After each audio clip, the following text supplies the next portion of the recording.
তো গাইস, আমি চলে এসেছি তোমাদের সামনে একটি মিনি ব্লগ নিয়ে। তো কাল সন্ধেবেলা বানিয়েছিলাম আলুর কচুরি, তো সেটাই তোমাদের সাথে শেয়ার করছি। তো প্রথমে আমি আলুটাকে সেদ্ধ করে চপের আলুর মতো মেখে নিয়েছি।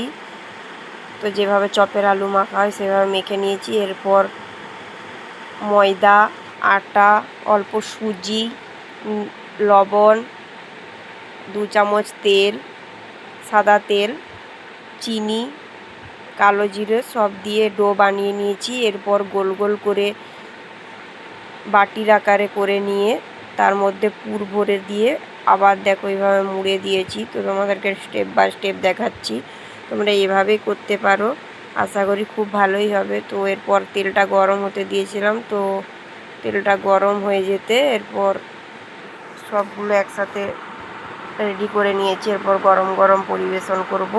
তো দেখো।